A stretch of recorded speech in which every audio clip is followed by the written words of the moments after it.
చేరువచ్చిన బిడ్డల కొరకై స్తోత్రాలు. బలహీనలు ఎవరిట్లయితే వారికి క్షేమం అనుగ్రహించండి తండ్రి. క్రీస్తు వారి పరిశుద్ధమైన నామములో ప్రార్థించి వేడుకొనుచున్నాము పరమ తండ్రి, ఆమేన్. దేవునికి స్తోత్రాలండి. ఆరాధికులుగా చేరువచ్చిన దేవుని బిడ్డలైన మీ అందరికీ ప్రభు పేరట వందనాలు తెలియచేసుకుంటూ, దేవుని యొక్క మహాకృపను బట్టి నేడు మనము భూమి మీద క్రైస్తవులంగా బ్రతకాలనేటువంటి ఎవరో చెబితే కాదు, కానీ మనం ఏ స్థితిలో ఉన్నామో అది గ్రహించేటువంటి మనసు దేవుడు మనకిచ్చి, నేనున్నది మంచి మార్గం అని నేను అనుకున్నాను, కానీ అది నన్ను నిత్యత్వానికి నడిపించేది కాదు అని తెలుసుకుని, ఈ లోకానికి మన నిమిత్తం వచ్చినటువంటి క్రీస్తు ప్రభు వారి యొక్క త్యాగాన్ని, మరణ సమాధి పునరుత్థానాన్ని నా కోసమేననుకుని గ్రహించి క్రీస్తు రాజ్యంలోనికి పాప క్షమాపణ నిమిత్తం వచ్చిన మీ అందరిని బట్టి స్థానిక దైవజనుడిగా నేను సంతోషిస్తూ, నా కొరకు కూడా క్రీస్తు ప్రభు వారి సిలువలో తన ప్రాణాన్ని పెట్టి మూడవ దినాన మృత్యుంజయుడే తిరిగి లేచినటువంటి క్రీస్తు ద్వారా తండ్రిని ఆరాధించడానికి మనం చేరి ఉన్నాం. ఈరోజు ఆరాధనలో మనం నేర్చుకోబోయే పాఠం ఏంటంటే, ఆరాధన నుండి జీవితాన్ని వేరు చేయకూడదు. జీవితం, ఆరాధన ఈ రెండు సెపరేట్ అయిపోతున్నాయి. ఈ ప్రత్యేకం అనుకుంటున్నాం. ఆరాధన ఆరాధనే, జీవితం జీవితమే. నేను ఎలా జీవించినా పర్వాలేదు, నేను ఆదివారం ఆరాధన చేస్తే సరిపోతుంది అనుకునేటువంటి తత్వంలో నేటి క్రైస్తవం ఉండటాన్ని బట్టి ఈరోజు మనం ఈ పాఠాన్ని ఆలోచన చేస్తాం. Do not separate life from worship. ఆరాధన నుండి జీవితాన్ని వేరు చేయకూడదన్నమాట అండి. ఓకే, గ్రంథంలో మనం ప్రవేశిద్దాం. కొన్ని గృహాల్లో ఉండేటువంటి వాతావరణం ఎలా ఉంటుందంటే, భర్త భార్యను గురించి అనే మాట, నా భార్య సంఘంలో దేవదూత, అసలు ఆవిడ కనపడడానికి ఎలా కనపడద్ది? దేవదూతలా కనపడద్ది. ఒకవేళ వేసుకునే వస్త్రధారణం, లేకపోతే మాట్లాడేటువంటి ఆ వాక్యతుర్యమో, లేకపోతే ఆ మాట విధానమో, దీనిని బట్టి దేవదూతలాగా, యాంజిల్లా కనపడుతూ ఉంటుంది అనుకుంటూ ఉంటారు. కానీ వంటింట్లో మాత్రం ఆవిడ దెయ్యంలాగా ఉంటుందని చెప్తాడు ఆయన. ఇది దాదాపుగా చాలామంది విషయంలో ఇది నిజమా కాదా? అది సమాధానం తెలిసినా కానీ మనం నోటి నుంచి బయటికి చెప్పలేము. నిజమైన ఆరాధన వాస్తవంగా జీవితంతో ప్రారంభమవుద్ది. నిజమైన ఆరాధన జీవితంతో ప్రారంభమవుతుంది, అంటే జీవన శైలితో ప్రారంభమవుతుంది. రోమిలికి రాసిన పత్రిక 12వ అధ్యాయము, రోమిలికి రాసిన పత్రిక 12వ అధ్యాయంలో అక్కడ యూదులైనటువంటి వారు ఆరాధనకులుగా మారినప్పుడు వారికి పౌలు భక్తుడు ఇస్తున్నటువంటి పరిశుద్ధాత్మ ప్రేరేపణతో ఆయన ఇస్తున్నటువంటి మాట, మీ శరీరాలను సమర్పించండి, మీ శరీరములను సమర్పించండి. కాబట్టి సహోదరులారా, పరిశుద్ధమును దేవునికి అనుకూలమునైన సజీవయాగముగా మీ శరీరములను ఆయనకి ఏం చేయండి? సమర్పించండి. 12:1 శరీరాలని సమర్పించమంటున్నాడు. అంటే ఈ శరీరము సమర్పించుట కిందకు వచ్చేటప్పుడు ఇది యుక్తమైన సేవ అన్నాడు. ఉంది అక్కడ, ఇది ఇట్టి సేవ మీకు యుక్తమైనది అన్నాడు అన్నమాట. ఏమండి, నిజమైనటువంటి ఆరాధన దేంతో ప్రారంభమవుతుందని చెప్పుకున్నాం? జీవన శైలితో లేక జీవితంతో ప్రారంభమవుతుంది. అది శరీరాలని సమర్పించండి అంటున్నాడు. అది మీకు యుక్తమైనటువంటి సేవ, అది అనుకూలమైనటువంటిది. దీని అర్థం ఏంటంటే 6వ అధ్యాయం అదే గ్రంథం 19వ వచనంలో వివరించబడింది. మీ శరీర బలహీనతను బట్టి మనుష్యరీతిగా మాట్లాడుచున్నాను. ఏమనగా అక్రమము చేయుటకై అపవిత్రతకును అక్రమమునకును మీ అవయవములను దాసులుగా. చూసారా, గతంలో శరీరాలు దేనికి అప్పగించబడ్డాయట? అక్రమము చేయటానికి, అపవిత్రతతో అంటించుకోవడానికి మీరు ప్రయాసపడ్డారో అలాగే పరిశుద్ధత కలుగుటకై ఇప్పుడు మీ అవయవములను, అది సంగతి, పరిశుద్ధత కలుగుటకు మీ అవయవాలని నీతికి దాసులుగా ఏం చేయండి అంటే, ఇప్పుడు మన అవయవాలు దేనికి దాసోహం అయిపోవాలన్నాడంటే నీతికి దాసోహం అయిపోవాలా. నీతి ఎక్కడుంటే అక్కడ ఈ అవయవాలన్నీ కూడా వాటికి పాలేతనం చేయాలి, వాటికి బానిసలు అయిపోవాలి. మరో మాట ఏం చెప్తాడంటే, దేవుణ్ణి ఆరాధించేటువంటి ప్రక్రియలో పరిశుద్ధతనే అలంకారంగా ధరించుకుని ఆరాధించాలట. మన అలంకరణ దేనితో ఉండాలంటున్నాడు? పరిశుద్ధత. జీవనశైలిలో పరిశుద్ధత చాలా ప్రాముఖ్యం. 3 వచనాలు చూస్తే దినవృత్తాంతాల మొదటి గ్రంథము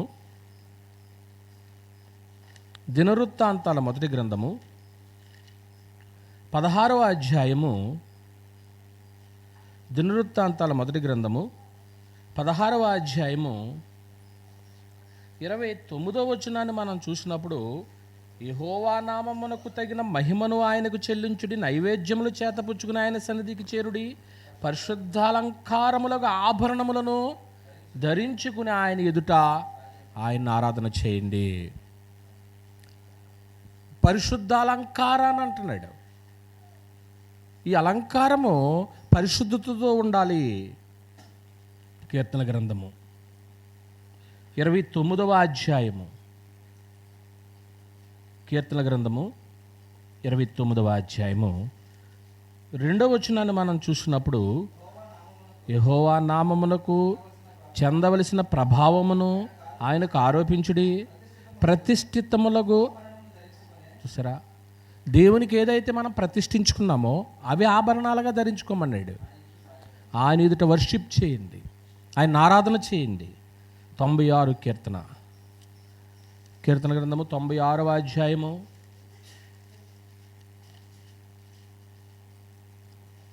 9వ వచనాన్ని మనం చూసినప్పుడు, పరిశుద్ధాలంకారము ధరించుకుని ఆయనకు వర్షిప్ చేయండి. పరిశుద్ధాలంకారము, పరిశుద్ధత అనేటువంటిది ప్రాముఖ్యంగా కనపడుతూ ఉంటుంది. పరిశుద్ధపరిచేది క్రీస్తు ప్రభు వారి రక్తమండి. ఇక్కడ ఎవరైతే క్రీస్తు ప్రభు వారి యొక్క రక్తములో పాపములను కడుగు వేసుకున్నారో వారందరూ కూడా పరిశుద్ధులే. కానీ నిత్యము పరిశుద్ధపరిచేది ఎంతో తెలుసా? ఒకప్పుడు కడగబడ్డాము, కొన్నిసార్లు మరలా మనకేమంటుకుంటుంది? ఏదో ఒక దోషం అంటుకుంటూ ఉంటుంది. మరి ఇలాగ అంటుకుని ప్రతిసారి కూడా ఆయన రక్తం కడుగుతుందా? అన్నిసార్లు ఆయన సిలువలో మరణిస్తాడా? ఆదివారం ఒకరోజు ప్రభురాత్రి భోజనం తీసుకుని ద్రాక్షరసం తీసుకుని నా పాపంలో శుద్ధి వేయబడ్డాయి అని అనుకుంటాం సరిపోతుందా? సరిపోదు. కానీ ప్రతినిత్యం మనం శుద్ధి చేసేది ఏంటో తెలుసా? యోహాను సువార్త 15వ అధ్యాయము 3వ వచనాన్ని మనం చూసినప్పుడు,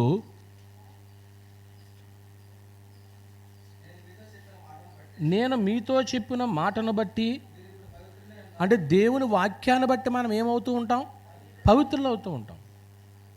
క్రీస్తు ప్రభు వారు కూడా తన సంఘమును వాక్యముతో ఏం చేశానన్నాడు? ఉదక స్నానము చేసి దాన్ని పరిశుద్ధపరిచి పవిత్రపరిచాడు అన్నాడు. అంటే వాక్యము వింటూ, వాక్యం చదువుతూ, వాక్యాన్ని గ్రహిస్తూ ఉన్నప్పుడు మనము నిత్యము ఏమవుతూ ఉంటాం? పవిత్రపరచబడతా ఉంటాం. వాక్యముతో ఎంత ఎక్కువ సంబంధం ఉండాలో చూడండి. బైబిల్ చేతిలో కాదు, ఇప్పుడు ఎక్కడికి రావాలి? హృదయంలోనికి రావాలి. ఆయన మాటలు మన నోట చదవడమే కాదు, కానీ హృదయంలో కూడా ఉండాలన్నమాట. అప్పుడు ఈ పరిశుద్ధత అనేటువంటిది నిత్యము కూడా మనలో జరుగుతూ ఉంటుందన్నమాట. మనలో జరిగేటువంటి బ్లడ్ సర్క్యులేషన్ ఎలాగైతే జరుగుతూ ఉంటుందో, అది నిత్యము కూడా పంపింగ్లా పనిచేయలేదు అనుకోండి, మన మనుగడ ఉంటుందా?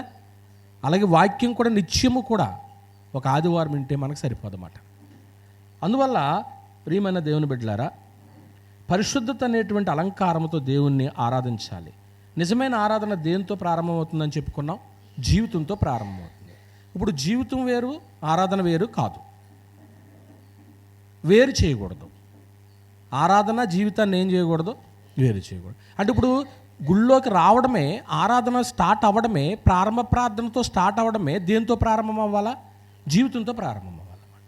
అంటే ఇప్పుడు మన జీవితం సరిలేనప్పుడు మనం చేసే ఆరాధన కూడా కరెక్ట్ అయినది కాదనే సంగతి అర్థమైపోతుంది. ప్రారంభమే మనము, దేవుడు మనల్ని ఈ మాటతో మనల్ని హెచ్చరిక చేస్తున్నాడు.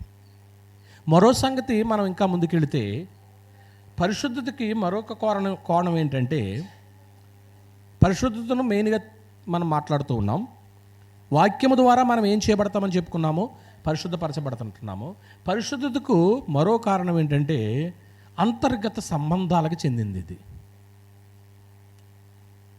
ఇది బాంధవ్యాలకు చెందింది. దాన్ని ఏమనవచ్చు అంటే బంధుత్వాలకి, అలాగంటే అర్థమవుతుందేమో ఒకవేళ. ఏమండి, ఇది తిమోతికి రాసిన మొదటి పత్రిక 2వ అధ్యాయము. తిమోతికి రాసినటువంటి మొదటి పత్రిక 2వ అధ్యాయము. తిమోతికి రాసిన మొదటి పత్రిక 2వ అధ్యాయము 8వ వచనమండి. కావున ప్రతి స్థలమందును పురుషులు, చూసారా, కోపమును సంశయమును లేనివారై, అదే అండి. అంటే ఇప్పుడు చేతులు అని ఎందుకు మాట్లాడుతూ ఉన్నాడంటే, ఇది పాత నిబంధన అంతట్లో కూడా ప్రవక్తల నాట మారుమోగుతూనే వచ్చింది. ఇది పవిత్రమైన చేతులు, పవిత్రమైన చేతులు.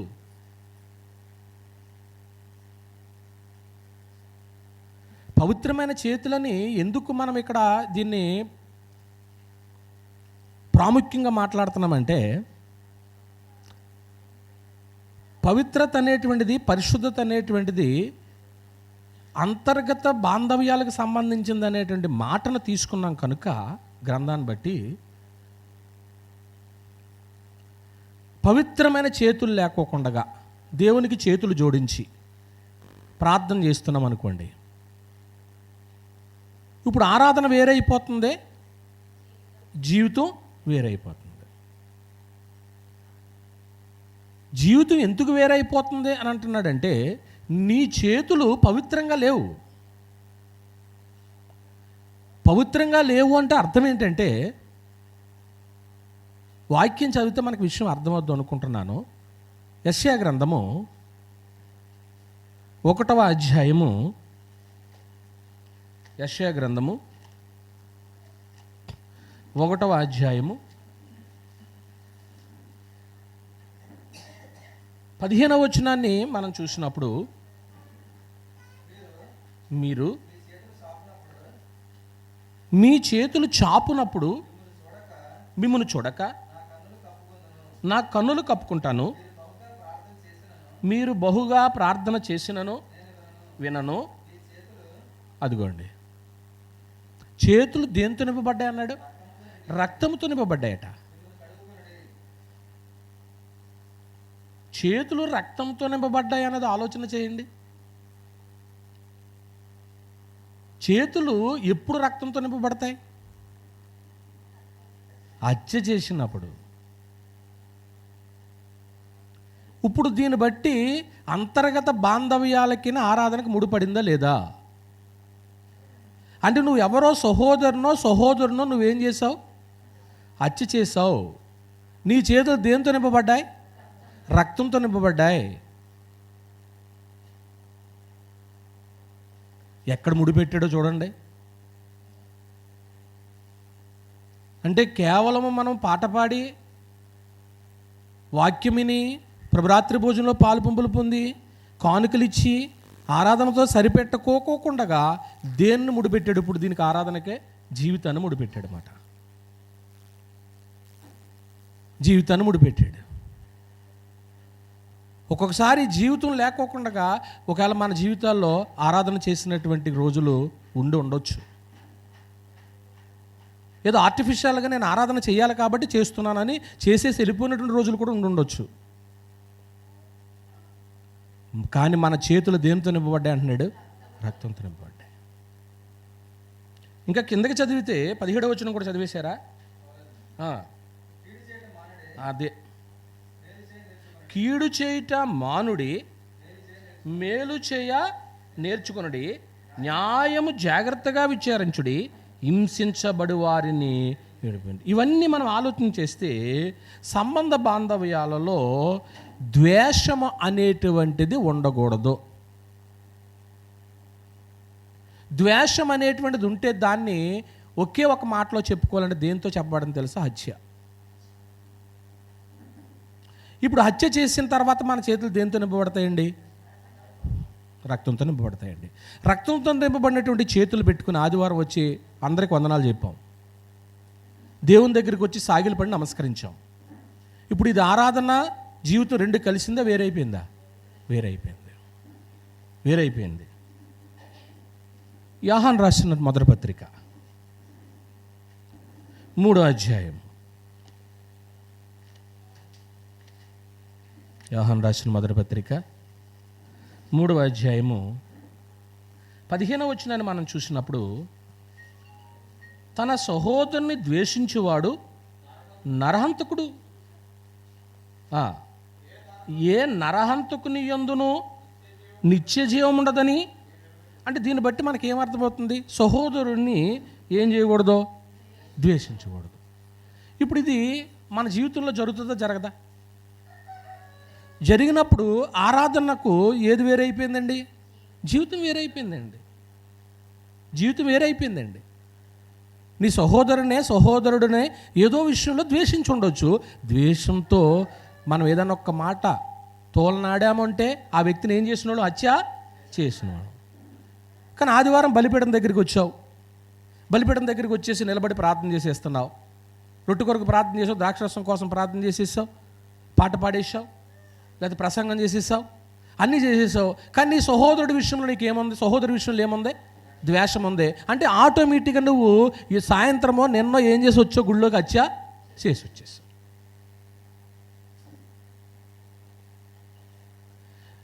మత్తయి రాసిన సువార్త 5వ అధ్యాయం. మత్తయి రాసిన సువార్త 5వ అధ్యాయం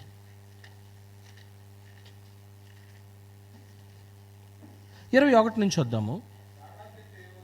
నరహత్య చేయవద్దు, నరహత్య చేయువాడు విమర్శకు లోనగునని పూర్వీకులతో చెప్పబడిన మాట మీరు విన్నారు కదా. గుర్తుపెట్టుకోండి, నేను మీతో చెప్పినదేమనగా, తన సహోదరుని మీద కోపపడు ప్రతివాడు విమర్శకు లోనగును, తన సహోదరుని చూచి వ్యర్థుడా అని చెప్పువాడు మహాసభకు లోనగును, ద్రోహి అని చెప్పువాడు. అంటే ఇప్పుడు బలిపీఠం దగ్గరికి వచ్చేటప్పుడు ముందు ఏం చేయమంటున్నాడండి?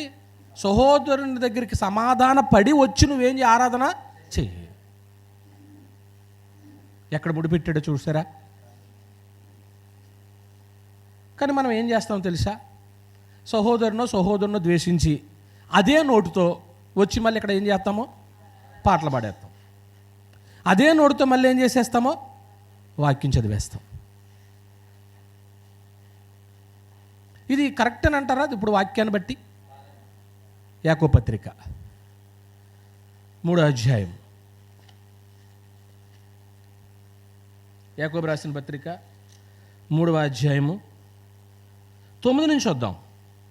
దీనితో తండ్రి అయిన ప్రభువును స్తుతింతుము, దీనితోనే దేవుని పోలికగా పుట్టిన మనుషులను చెప్పి ఒక్క నోటి నుండి ఆశీర్వచనమును శాపవచనమును బయలువెళ్ళిన సహోదరులారా ఇలాగుండకూడదు. ఏమండి, నీటి బొగ్గలో ఒక్క జల నుండియే తీయని నీరును చేదు నీరును. నువ్వు క్రైస్తవుడు అయిన తర్వాత, క్రైస్తవురాలైన తర్వాత నీ నోటి నుంచి రాకూడనటువంటి మాటలు వచ్చుతున్నాయి కదా.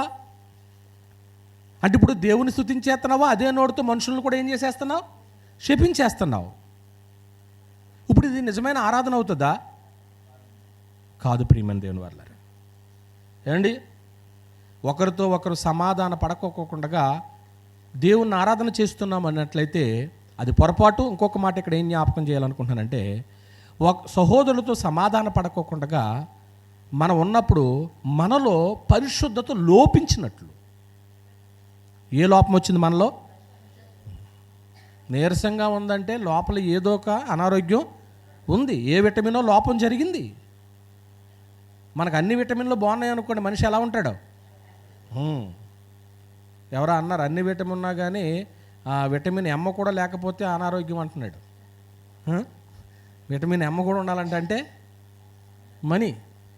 సరే, అది ఉండొచ్చు లేకపోవచ్చు, డబ్బుల గురించి కాదు. కష్టపడే వాళ్ళకి డబ్బులు ఎక్కువ ఉంటాయి, ఒక్కొక్కసారి పేదరికం అనుభవిస్తాం, ఒక్కొక్కసారి ధనికులు అవుతాం. పౌలు గారు అన్నారు, దీనస్థితిలో నుండి నెరుగుదును, సంపన్న స్థితిలో ఉండవు. ఒక్కొక్కసారి కొంచెం ఇబ్బందులు వస్తే, ఒక్కొక్కసారి ఇబ్బందులు ఉండవు. భూమి మీద శరీరంతో ఉన్నంత వరకు ఆర్థిక లావాదేవీలు అనేటువంటివి జరుగుతూనే ఉంటాయి. లోపించవచ్చు, కానీ ఆత్మ సంబంధంగా మనం ఏ స్థాయిలో ఉన్నామనేది గుర్తుపెట్టుకోండి. పరిశుద్ధత లోపిస్తుంది. పరిశుద్ధత లేకపోతే మన జీవితంలో ఆరాధనలో సహోదరుని ద్వేషించినప్పుడు ఇది లోపించిందని మనకు అర్థమైపోతుంది. ఈ మాట ఎక్కడుందంటే హెబ్రీయులకు రాసిన పత్రిక 12వ అధ్యాయము 14వ వచనాన్ని మనం చూసినప్పుడు, అందరితో సమాధానమును పరిశుద్ధతకు కలిగి ఉండుటకు ప్రయత్నించుడి. పరిశుద్ధత లేకుండా అంతే. అంటే ఇప్పుడు సహోదరుని మనము సమాధానంగా మాట్లాడకపోతే మనలో ఏమి లోపించినట్టండి? పరిశుద్ధత లోపించినట్లే. మనకు అర్థమైపోద్ది. వీళ్ళిద్దరూ కూడా మాట్లాడట్లేదంటే ఆవిడ్ని హత్య చేసి ఉండాలా, లేకపోతే ఆ సహోదరు ఇంకో సహోదరుని ఏం చేసి ఉండాలా? హత్య చేసి ఉండాలా. హత్య చేయడం అంటే కత్తితో పడవడం ఏం కాదండి. నీ కంటికి కనిపించేటువంటి సహోదరుని నువ్వు ప్రేమించకపోయినప్పుడు కనిపించని దేవుణ్ణి ఎలాగూ ప్రేమించగలవు అన్నాడు. ఆ మాట కూడా చదివేసి నెక్స్ట్ పాయింట్కి వెళ్ళిపోతాం. యోహాను రాసిన మొదటి పత్రిక 4వ అధ్యాయము.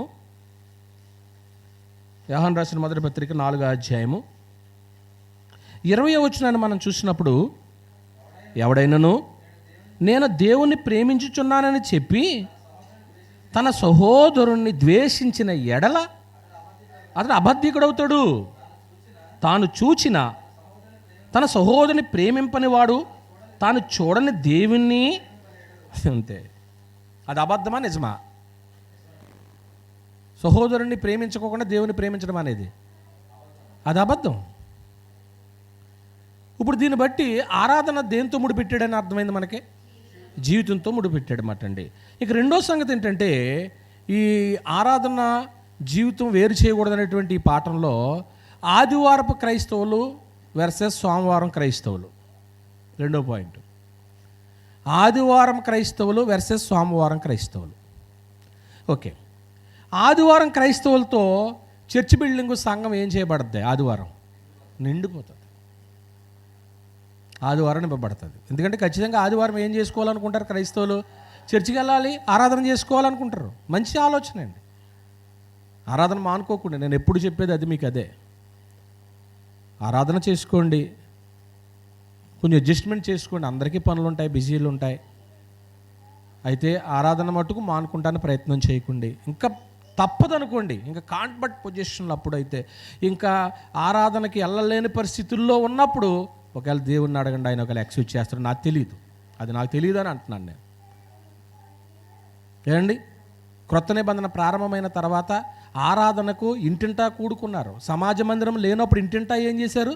కూడుకున్నారు. ఒకప్పుడు సమాజ మందిరాలు, యూదులు సునగోగులు ఉండేవారు, అక్కడికి వెళ్ళి ఆరాధన చేశారు. యేసు ప్రభు వారు కూడా ఆరాధన చేసేవాడు. కానీ క్రొత్త నిబంధన వచ్చిన తర్వాత సంఘం ఎక్కడైతే కూడుకుంటుందో అక్కడ ఆరాధన జరుగుతూ వస్తుంది. అక్కడ బిల్డింగ్కి ప్రాముఖ్యత లేదు కానీ సంఘానికి ప్రాముఖ్యత ఇచ్చాడు. ఇక్కడ ఆదివారపు క్రైస్తవులతో చర్చి నింపబడిపోతుంది. ఆదివారం ఏమండి సమాజం చాలా బాగుంటుంది అన్నమాట అండి. కానీ సమాజం సోమవారం క్రైస్తవుల చేతే కదిలించబడద్దే. నా మాట అర్థం అవ్వలేదు అనుకోండి మీకు. ఇక్కడ మళ్ళీ చెప్తా. ఆదివారం ఏమో ఆదివారపు క్రైస్తవులతో ఏం చేయబడుతుంది? మందిరం నింపబడుతుంది. ఇప్పుడు ఈవేళ రానోళ్ళు ఉంటారో వాళ్ళ క్రైస్తవులే. వాళ్ళు ఏమంటారో తెలుసా? మేము దేవుడు అంటే మాకు నమ్మకమేనండి, మేము చర్చి కంటే రాము కానీ మేమో క్రైస్తవులమే అంటారనరా.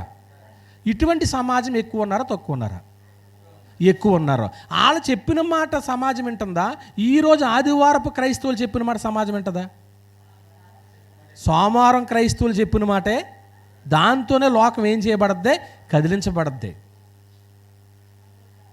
కానీ ఇవాళ ఆదివారపు క్రైస్తవులు చెప్పినటువంటి మాట వినట్లేదే. ఎక్కువ సమూహం అటే ఉన్నారు, వాళ్ళు దేవుని బిడ్డలు అంటున్నారు. కానీ ఎవరు దేవుని బిడ్డలో ఏ రోజు తెలుస్తుంది తెలుసా? జడ్జిమెంట్ రోజు తెలుస్తుంది. అప్పటిదాకా గుంపులో వెళ్ళిపోతామే. ఏమండి ఒకసారి మత్తయి రాసిన సువార్త 5వ అధ్యాయము 16వ వచనాన్ని మనం చూసినప్పుడు, మనుషులు మీ సత్క్రియను చూచి పరలోకముందున మీ తండ్రిని మహిమపరచునట్లు వారి ఎదుట. అంతే.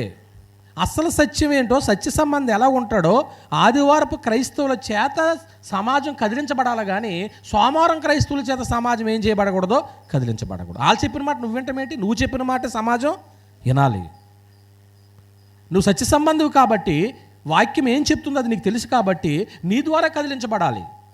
మనుషులు మీ సత్క్రియలను చూచి, నువ్వు చేసే సత్క్రియ ఏదుందో దాన్ని బట్టి సమాజం కదిలించబడాలి కానీ ఎక్కువ సమూహం ఉన్నారు కదా అది నిజమని అనుకోకండి. క్రైస్తవులంగా పవిత్రమని లౌకికమని వేరు చేయొద్దు.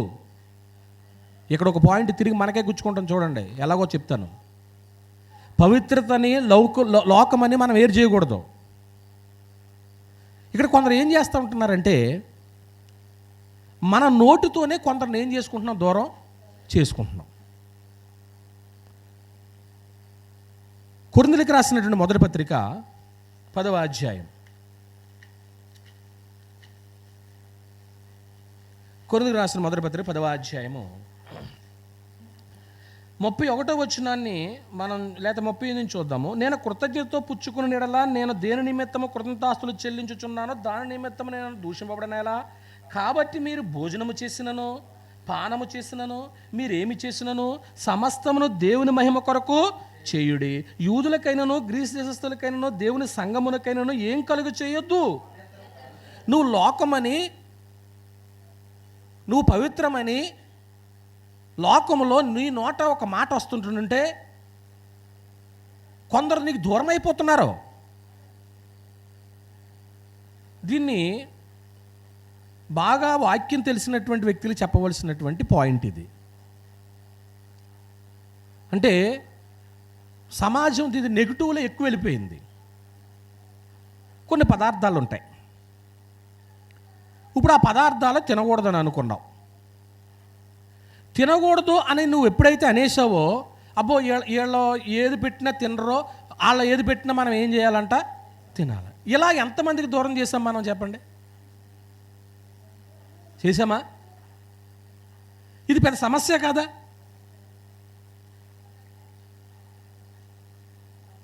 ఇప్పుడు రైట్, కొన్నిటికి అర్పించినటువంటి తినొద్దు అన్నాడో అది ప్రక్కన పెట్టేయండి. అది నీ దగ్గరికి తీసుకురారు. నువ్వు క్రైస్తవురాలో కాబట్టి చర్చికి వెళ్ళే వ్యక్తిగా అది నీ దగ్గరికి ఎలాగూ తేరు. దాని విషయం వదిలిపెట్టేయండి. నువ్వు ఎక్కడో ఒక ఫంక్షన్కి వెళ్ళావు, ఆ ఫంక్షన్లో నీ ముందుకు భోజనం వచ్చింది, ప్రార్థన చేసుకున్నావు, భోజనం చేసావు, అక్కడతో సమస్య ఏమైంది? తీరిపోయింది. ఇంక దాని గురించి ఇంకా ప్రస్తావన లేదు. ఇంకా రేపొద్దున్న మరొక సహోదరిని ఏం చేస్తావంటే, రైట్, నా సహోదరుడు కూడా భోజనం చేసాడు, నేను కూడా చర్చికి వెళ్ళి కూడా ఏం చేయొచ్చు? భోజనం చేయొచ్చు. దాన్ని వేరే కోణంలో మీరు చూడొద్దు అంటున్నాను. అక్కడ వాళ్ళు దేనికి అర్పించారో దాని విషయం మీకు వద్దు. అలా అర్పించింది నీకు ఎలాగూ పెట్టరు. నువ్వు క్రైస్తవురాలవని సమాజానికి తెలీదా? తెలుసు. ఇక్కడ పౌలు గారు అంటున్నటువంటి మాట ఏంటంటే, ఈ మూడు కేటగిరీలు ఉన్నారు అక్కడ. యూదులు ఉన్నారో, గ్రీక్ దేశస్తులు ఉన్నారో, సంఘం ఉన్నారు. యూదులు అంటే ఎవరో తెలుసా? నామకార్థ క్రైస్తవులు. ఎందుకంటే వాళ్ళు ఇటు ధర్మశాస్త్రం కావాలంటారో చెప్పండి, ఇటు క్రీస్తు కూడా కావాలంటారు. రెండోది గ్రీకులు, వీళ్ళేమో క్రైస్తవేతరులు, అంటే వాళ్ళు ఎవరు కాదు? క్రైస్తవులు కాదు. మూడోది సంఘం ఉంది అక్కడ, దేవుని సంఘం అన్నాడు, ఉన్నాడా? దేవుని సంఘం అంటే ఎవరో? క్రైస్తవులు. ఇప్పుడు కిందకి చదవండి, 33వ వచనం. ఇలాగు నేను కూడా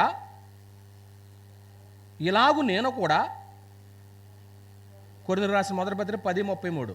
ఇలాగు నేను కూడా స్వప్రయోజనమును కోరక అనేకులు రక్షింపబడవలనని వారి ప్రయోజనము కోరుచు అన్ని విషయములో కొందరిని ఏం చేస్తున్నానో ఉంది అక్కడ మాట. కొందరినైనా సంపాదించాలని నేను అందరికి అన్ని విధాల వంటి వాడనయ్యాను. నేను కేవలము సమాజంలో ఉండి వాళ్ళ వైపుకి నేను మొగ్గు చూపుకోలేదు. నేను ఆదివారం ఆరాధన చేసుకున్నానో, ఏదైతే తినకూడదో తినలేదు, కానీ సహోదరుని సంపాదించుకుంటానికి పవిత్రపరచబడినటువంటి సంగతుల్లో ప్రార్థన చేసుకుని నేను తిన్నానో ఈ సహోదరుని సంపాదించాడు. ఈవేళ పౌలు గారు యూదులను సంపాదించాడు, రక్త సంబంధులను సంపాదించాడు, అన్యులను సంపాదించాడు. నీ వల్ల ఎంతమంది సంపాదించావు, ఎంతమంది పోగొట్టుకున్నావు? విగ్రహార్పితాలు తినమని నేను చెప్పట్లేదు. దానికి అర్పించినటువంటిది నిష్ప్రయోజనమని గ్రంథమే చెప్పింది. దాని గురించినటువంటి ప్రసంగం అంతా అది వేరే టాపిక్లో మనం మాట్లాడుకుంటాం. కానీ ఇక్కడ ఏంటంటే ఇది పవిత్రమో ఇది లౌకికమని నువ్వేం చేయొద్దు. వేరు చేస్తే కొందరు ఏమైపోతున్నారు? దేవునికి దూరం అయిపోతూ ఉన్నారు. నీ దగ్గర దేవుడు తీసుకురానివ్వడు నీ దగ్గరికి. అందుకే దీన్ని ఏమంటాడంటే, సమాజానికి అర్థమయ్యేలాగా నువ్వు బాప్తిసం పొందినప్పుడు, లేకపోతే నువ్వు క్రీస్తుని అంగీకరించినప్పుడు పబ్లిక్ ముందు ఏం చేయమన్నాడు? ఒప్పుకోమన్నాడు. ఒప్పుకుంటే అందరి ముందు నువ్వు ఏ వ్యక్తివని సమాజానికి తెలుస్తుంది? క్రైస్తవురాలని తెలుస్తుంది, క్రైస్తవుడని తెలుస్తుంది. ఇది రహస్యంగా జరిగేదండి. యేసును ఒప్పుకున్నది రహస్యంగా జరిగేదా? ఇది బహిరంగంగా జరిగేది. ఇది బహిరంగంగా జరిగేది ఏమండి? కనుక మనం అందరినీ సంపాదించుకోవాలన్నమాట. ఎవరికి అభ్యంతరం కలిగి చేయకూడదు. క్రైస్తవులకి ఏది, ఇంకో మాట చెప్తాను, ఇది నన్ను నెగిటివ్గా తీసుకోవద్దు, ఏది ఐక్యమైనది కాదు, లోక సంబంధమైనది కాదు, సమస్తము దేవుని వలన కలిగినవే. కానీ మనుషులు ఏం చేశారో తెలుసా? ఒక్కొక్క స్టాట్యూని నిలబెట్టి స్టాట్యూని ఏమన్నారంటే ఇది దేవుడు అన్నారు. అవునా? ఇప్పుడు ఆ స్టాట్యూ వెనక ఎవరున్నారు తెలుసా? సాతానుడు ఉన్నాడు. స్టాట్యూ వెనకాల ఎవరున్నారు అంటే ఆవరించేస్తాడు కదా, ఆవరించేస్తాడు. ఇప్పుడు వాడు ఏమంటున్నాడంటే తెస్సలోనిక పత్రిక ప్రకారంగా ఏది దేవుడు అనబడనో, ఏది పూజింపబడనో దాని అంతటికి పైగా కూర్చుండి ఇప్పుడు ఆడేం చేసుకుంటున్నా ఆ పూజ ఆడికి వచ్చేలాగా ఆ తెలివి మనకు ఉండాలి. ఆ జ్ఞానం ఉన్నప్పుడు నువ్వేది తినొచ్చో ఏది తినకూడదో నీకు అర్థమవుద్ది. అందువల్ల రెండో సంగతి మనం ఏం చెప్పుకున్నామంటే, ఆదివారపు క్రైస్తవులుగా సోమవారపు క్రైస్తవులుగా ఉంటున్నారో ఆదివారపు క్రైస్తవుల చేతే సమాజం కదిలించబడాలి, కానీ సోమవారపు క్రైస్తవుల చేత సమాజం ఏం చేయబడకూడదో కదిలించబడకూడదు. ఇది లోపం ఉంది సమాజంలో ఇంకా కూడా. ఇక చిన్ని సంఘం అనుకోండి, చిన్ని సంఘం ద్వారా ఎంతమందిని కదిలించాం మనం? ఒక పెద్ద పెద్ద సంఘాలు ఉన్నాయి, అవి మతశాఖ, అవి ఏం చేస్తారో తెలుసా? వాళ్ళు సమాజాన్ని ఊపేసి ఆఖరికి ప్రభుత్వాల దగ్గరికి కూడా సమస్యను ఏం చేస్తున్నారో క్రియేట్ చేస్తున్నారు. ఎందుకు చేయాలి? వాక్యమే చెప్పుకున్నప్పుడు సమాజంలో ఏ ఇబ్బందులను వస్తాయా? మనం 2 రోజులు మీటింగ్లు పెట్టాం. మనం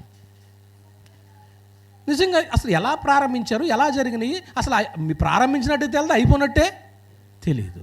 సమాజానికి ఎవరైనా అయిష్టమైనటువంటి బోధ జరిగింది అక్కడ? గ్రంథం చెప్పినప్పుడు ఎవ్వరూ కూడా అభ్యంతరం పెట్టరు. ఆదివారపు ఆరాధన చేసేటువంటి క్రైస్తవంతో సమాజం కదిలించబడాలి. వాళ్ళని బట్టి మనం నేర్చుకుంటాం కాదు, మనల్ని బట్టి వాళ్ళు నేర్చుకోవాలి. ఏమండి, ఈ రోజుల్లో చివరి సంగతికి వస్తున్నాను. ఈ రోజుల్లో ఆరాధన అనేటువంటిది ఎలా ఉందంటే, ఇలా చేయాలి అలా చేయాలి అంటారు. ఎలాగంటే, మీరు ఎవరో చేయొద్దు, ఈయన పాట పాడతాడు, ఇక్కడ నిలబడినటువంటి ఒక దైవజనుడు పాస్టర్ గారు ఎవరో, పాట పాడుతూ అందరినీ స్టాండప్ అంటాడు. స్టాండప్ అని అందరు 2 చేతులు ఏం చేయమంటాడు? పైకెత్తమంటాడు. పైకెత్తమని కాసేపు ఈయన ఏదో ఉత్సాహంతో పాడతాడు, ఉత్సాహంతో వాయిద్యాలు వాయిస్తారు, వీళ్ళు ఎగురుతారు, ఏదో చేస్తారు. ఇది ఆరాధనలో ఒక పద్ధతి. అక్కడ సొలొమోను కాలంలో ఇప్పుడు మీరు దినవృత్తాంతంలో చదివారు, వాళ్ళ ఆరాధన ఎలా చేశారండి? డ్యాన్సులు ఏం వేయలేదండి. పరిశుద్ధ అలంకారముతో యెహోవాకి ఏం చేశారు? నమస్కారం చేశారు. పరిశుద్ధ అలంకారం ధరించుకున్నారు వాళ్ళు. ఇవాళ ఆరాధన అంటే ఎలాగుందంటే, అందరూ ఆడవాళ్ళందరూ ఒక యూనిఫామ్ వేసుకుని, మగవాళ్ళందరూ ఒక యూనిఫామ్ వేసేసుకుని, అందరూ ఒక ప్రక్కన ఒక ఇన్స్ట్రుమెంట్స్ వాయించుకుంటూ ఆరాధనలు ఇది ఒక పద్ధతి అనుకుంటున్నారు. ఆ పద్ధతి ఎక్కడుంది? కొత్త నిబంధనలు ఎక్కడుంది? అంటే ఇలాగ చేసేస్తే దేవుడికి అంగీకారం అనుకుంటున్నారు, కానీ మనుషులకు ఇష్టం అది. నువ్వు చక్కగా కీర్తన, నువ్వు వచ్చేటప్పటికి ఒక పాట పాడుతున్నారు, అయిపోయినాయి పాటలు, మీరు గాత్ర సంగీతంతో పాట పాడారు. లెక్కింపలేని స్తోత్రముల్ దేవా ఎల్లప్పుడూ నే పాడెదన్, ఆకాశమహాకాశముల్ వాటి అందున్న భూమిలో కనబడునవన్నీ దేవా నిన్నే. చాలండి. ఇప్పుడు ఈ పల్లవులో మీనింగ్ లేదా? ఉందా? అర్థం ఉందా? చక్కగా అందరూ గాత్ర సంగీతంతో పాడుతుంటే భావం ఏమైంది? బయటికి వచ్చింది, వాయిస్ బయటకు వచ్చింది. ఓహో, అందులో రచయిత ఏం రాశాడు, లేఖనానుసారంగా రాశాడా లేదా అనేది ఆ భావం వచ్చింది. అది దేవునికి కావాలా? ముందు హృదయంలో గానం జరగాలి, పెదవుల ద్వారా బయటికి రావాలి. సింగర్స్ ఉంటారు చూడండి, వాళ్ళు ఎలా పాడతారో తెలుసా? హృదయంలో ఆస్వాదించుకుంటూ చక్కగా పాడతారండి. ఒకవేళ పెదవుల ద్వారా పాడతారు, అది లోపలికి రాగం తీసేటప్పుడు కట్ అయిపోతాయి. ఒక్కోసారి మనము పెదవులతో పాడుతూ ఉంటాం.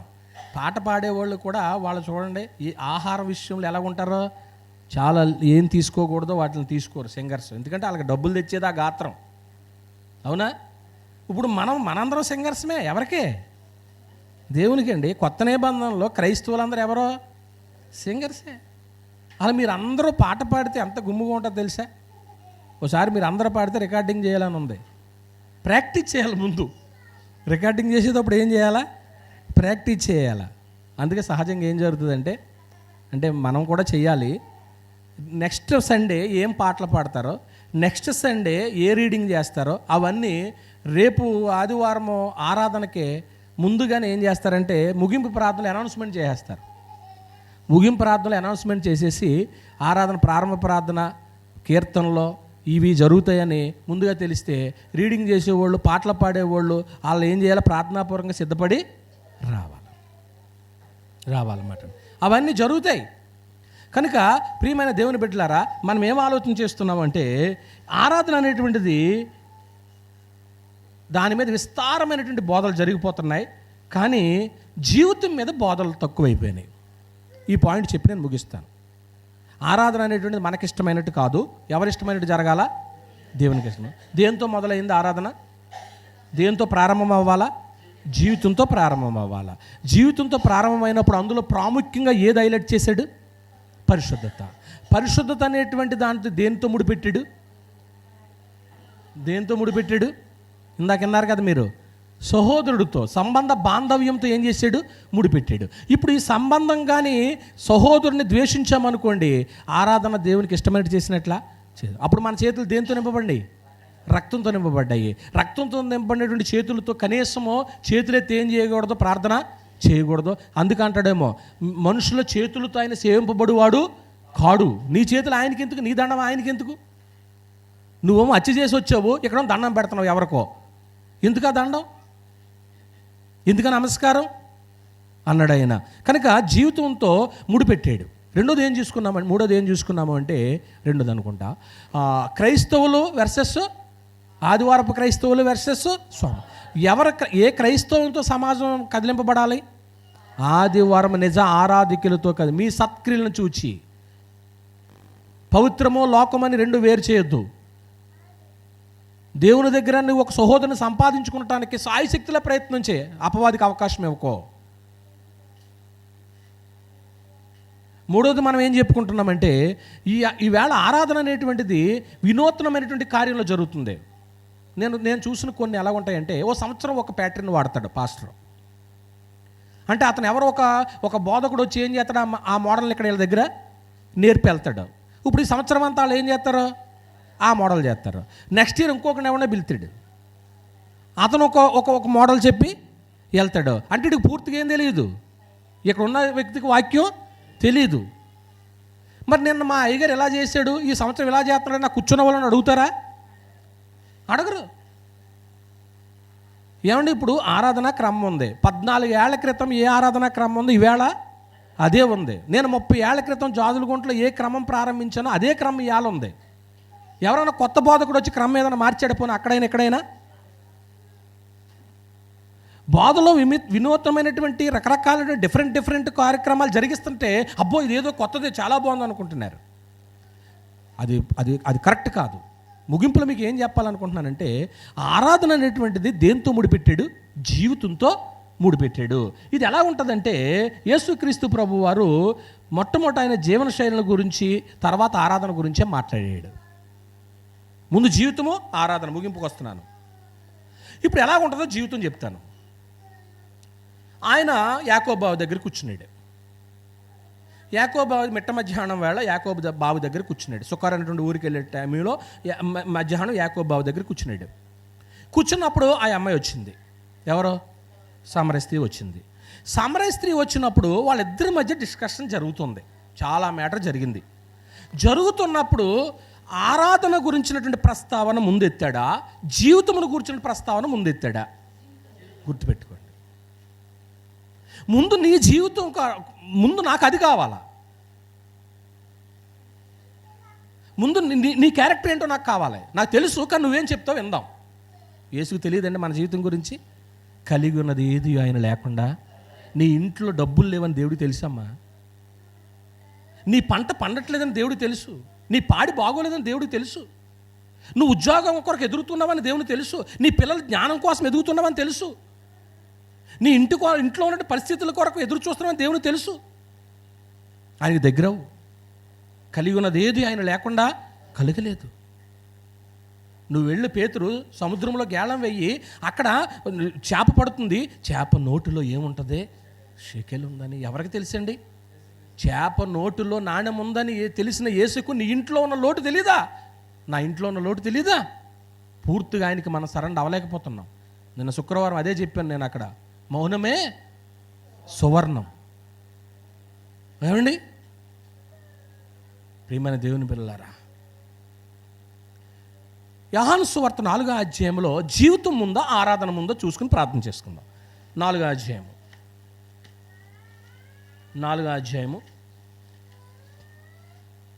తీసుకున్నారా?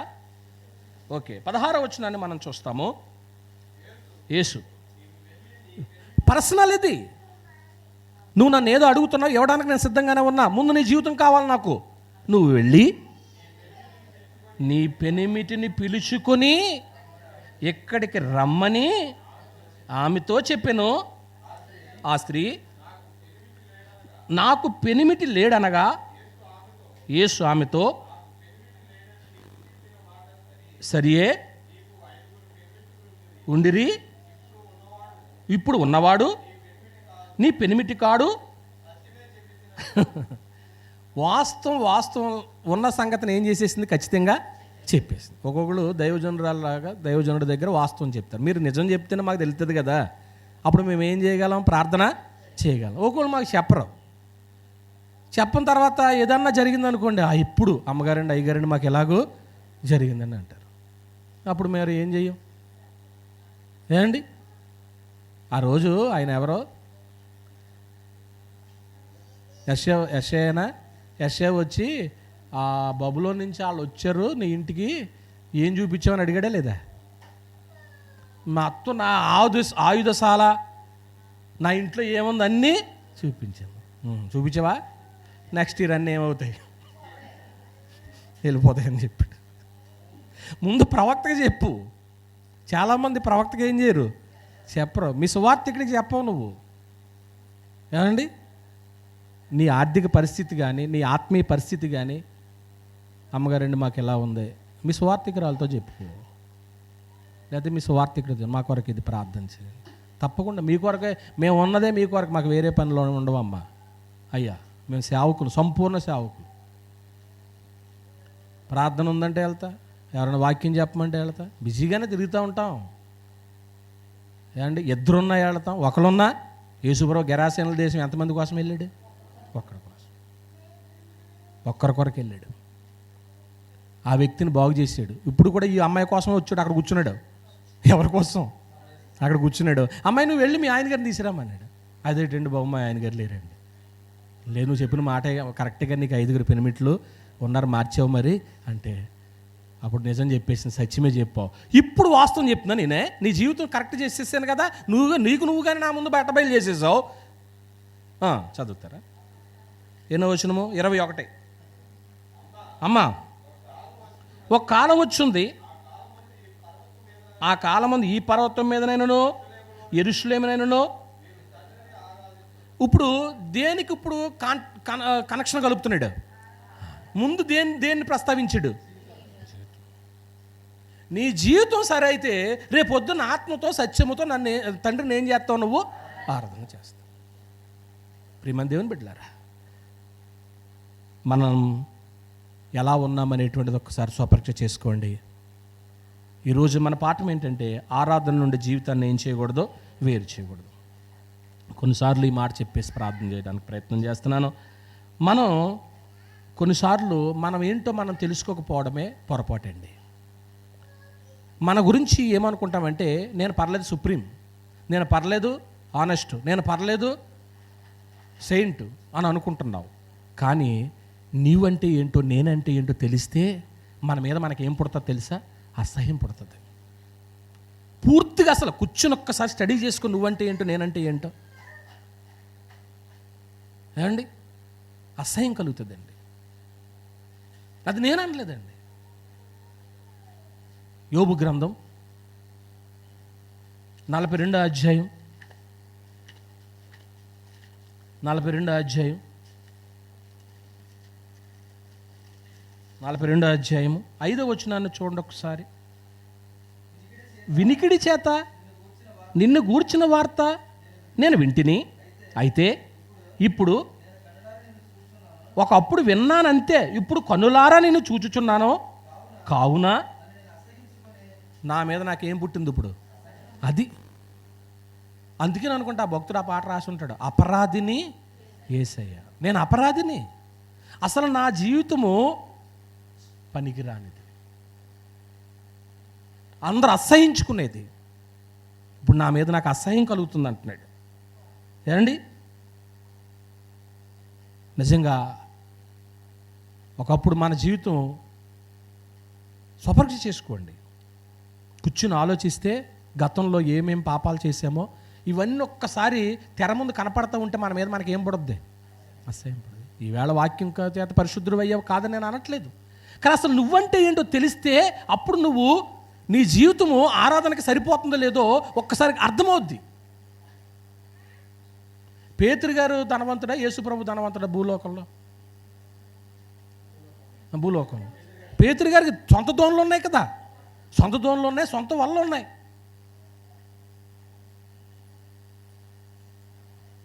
యేసుప్రభు వారు ఆయన దోణి కుడి ప్రక్కన వలయ, అదే ఆయన తిరిగి ఒకసారి ఆ మాట చదువుద్దామా? లోకాసు వార్త 5వ అధ్యాయము, లోకాసు వార్త 5వ అధ్యాయము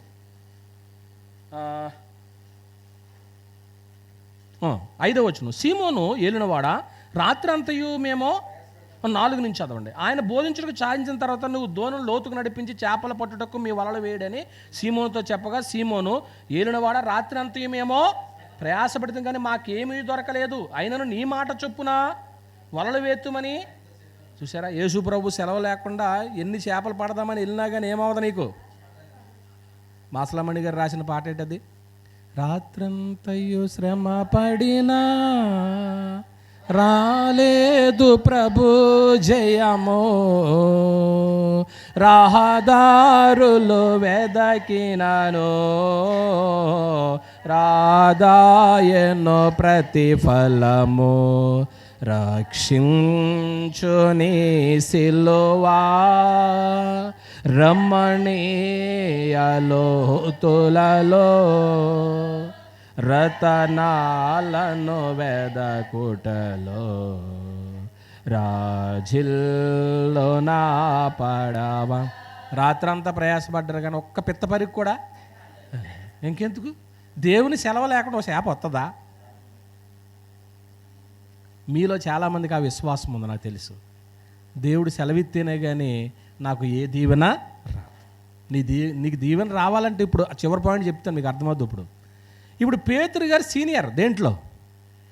చేపల పట్టణంలో. యేసు ప్రభుకి తెలియదు కదా, ఈయన జాలర్లండి, జాలర్లకి తెలుసు ఏ జామును వల ఎత్తే చేపలు పడతాయి. నైట్ వెళ్ళిపోతారండి, తెల్లవారి తప్పుడుకి వచ్చేస్తారండి. ఆడవాళ్ళు చక్కగా గంపలు పట్టుకుని చూస్తారు, వాళ్ళ గంపల నిండా నింపుకుని బయట అమ్ముతారు మనకి. మీరు ఎప్పుడైనా ఫిష్ మార్కెట్కి వెళ్ళారా? అసలు ఎలా ఉంటుంది ఈ మంగళవారం? ఈ ఫిష్ మార్కెట్ కాదు, మీరు సముద్రం కట్టుకో, గోదావరి కట్టుకు వెళ్ళి చూడండి ఎలా ఉంటుంది అసలు ఎంత అద్భుతంగా ఉంటుంది. ఎంత సముద్రం మీద ఎంతమంది బ్రతుకుతారో. దేవుని సొమ్మండి అది అంతా. సంపద ఇచ్చాడు, తినడమే. రైట్. అక్కడ ఏం జరిగింది? ప్రయాసపడ్డారు, ఒక చేపళ్ళు. రాత్రి అంతా వేసాం ప్రభువా, మా ఎక్స్పీరియన్స్ ఎంత ఏం చేసాం, మా ఎక్స్పీరియన్స్ అంతా ఏం చేసాం, ఉపయోగించాం అన్నాడు. సరే అలా కాదయ్య బాబు పట్టమన్నాడు. మొత్తానికి పట్టేశాడు. పట్టిన తర్వాత 8వ వచనానికి ఏం జరిగింది? విస్తారమైన చేపలు పడిపోయి ఆయన మాట చొప్పున 8వ వచనం, సీమోని పేతురు అది చూచి యేసు మోకాళ్ళ సాగిలపడి, ప్రభువా నన్ను విడిచిపోము. ఇప్పుడు తన గురించి తను ఆలోచించుకున్నాడా లేదా? ఎవరైనా అర్థమైంది ఇప్పుడు అతనికి? గుర్తుపెట్టుకోండి, మనం ఎంత సీనియర్లమైనా మన జీవితం మనకు అర్థమైతే, నా సీనియర్ ముందు నాకున్న ఎక్స్పీరియన్సో, నాకున్న జ్ఞానమో, ఇవన్నీ ఒక్కసారి నేను తలపోసుకుంటే నాకేమర్థమైందో తెలిసే, యేసు ప్రభువా నీ ముందు నేను ఎవరినే పాప, నా జీవితం సరిపోతాం. కనుక ఈరోజు మీరు విన్న పాఠం, ఆరాధన నుండి దేన్ని వేరు చేయొద్దు, జీవితాన్ని వేరు చేయొద్దు. దేంతో ప్రారంభమవుతుంది ఆరాధన? మొట్టమొదటి దేంతో చెప్పాను? ఒకవేళ ఆడవాళ్ళతో ప్రారంభించానని నన్ను బాధపడొద్దు. భార్య గురించి ఒక భర్త అన్న మాట ఏంటి? సంఘంలో ఆమెను ఎవరన్నాడో దేవదూత, కానీ వంటింట్లో దెయ్యం. మళ్ళీ నన్ను ఎవరేమనుకోవద్దు. ఏమండి, నిజమైన ఆరాధన దేంతో ప్రారంభమవుద్దట? జీవితంతో ప్రారంభమవుతుంది. అది శరీరాన్ని సమర్పించమన్నాడు, అది యుక్తమైన సేవ అన్నాడు. అది ఎలా వివరించబడిందో రామపత్రిక 6:19 చెప్పాను. పరిశుద్ధతకు మరొక కోణం ఏం చెప్పానంటే అంతర్గత సంబంధాలకు చెందింది. ఇది మన పవిత్రమైనటువంటి చేతులు ఉండాలి. పవిత్రమైన చేతులు అంటే సహోదరులు మనం ఏం చేయకూడదు, హత్య చేయకూడదు. హత్య చేస్తే మన చేతులు దేంతో నింపబడతాయి? రక్తం నింపబడతాయి. అప్పుడు మన వందనాలు చెప్పినా కానీ, మన చేతులతో ఏం చేసినా కానీ ఆ ఆరాధన దేవునికి అంగీకారమైనది కాదు. ఈ నోటితో దేవుని స్తుతిస్తున్నామో, ఈ నోటితోనే దేవుని ఏం చేస్తున్నాం? ఆరాధన చేస్తూ ఉన్నామో. అప్పుడు సహోదరుని ద్వేషించి ఇదే నోటితో కానీ నువ్వు చేస్తే పరిశుద్ధత లోపం ఉంది, ఆ లోపాన్ని సరి చేసుకో. మరొకటి ఏం చెప్పానంటే, ఇటు ఆదివారపు క్రైస్తవులతోనూ సోమవారపు క్రైస్తవులతోనూ దేంతో ఎక్కువ సమాజం ప్రేరేపితం అవుతుంది? అలా వద్దు. నువ్వు ఆదివారపు క్రైస్తవులాగా నీ ఇల్లు అలాగే నింపబడాలా, నీకున్న సమాజం దాంతో నింపబడాలి. అది గుర్తుపెట్టుకోండి. ఆరాధన అనేటువంటి చివరిగా నేను ఏం చెప్పానంటే, జీవన శైలిని గురించి యేసు ప్రభు వారు ఆ అమ్మాయితో మాట్లాడారు. ముందు నీ జీవితము, తర్వాతే ఆరాధన. ముందు ఆరాధన గురించి చెప్పాడు, జీవితం గురించి చెప్పాడు. ఆమె జీవితం మార్చుకుందే. నెక్స్ట్ ఇప్పుడు నువ్వేం చేయమన్నాడు? ఆత్మతో సత్యముతో తండ్రిని ఆరాధన. అలాగ ఆరాధికులుగా ఉండాలని ఈ మాటలు హెచ్చరించుకుంటూ ఇంతటితో ముగిసిన మీ అందరికీ వందనాలండి. ప్రార్థన చేసుకుందాము. మమ్మల్ని మిక్కిలుగా ప్రేమించిన మా పరమ తండ్రి, ఆరాధన కేవలము పెదవుల నుంచి చేసేది కాదని, జీవితంతో ప్రారంభమయ్యేదని మా ముందు ఉంచి నీ మాటలు నీరు కట్టి ఫలింపచేయండి, ఆలోచింపచేయండి నాయన. ఏ విషయంలో ఒకవేళ మాలో లోపం ఉన్నట్లయితే వాటిని సరి చేసుకుని నిజ ఆరాధికులుగా నీ పిల్లలంగా బ్రతికే భాగ్యం దయచేయండి. మిగతా సమ్మేళకరంగా మార్చండి. మా ప్రభువైన యేసుక్రీస్తు వారి పేరటి ప్రార్థన అడుగుచున్నాం తండ్రి, ఆమేన్.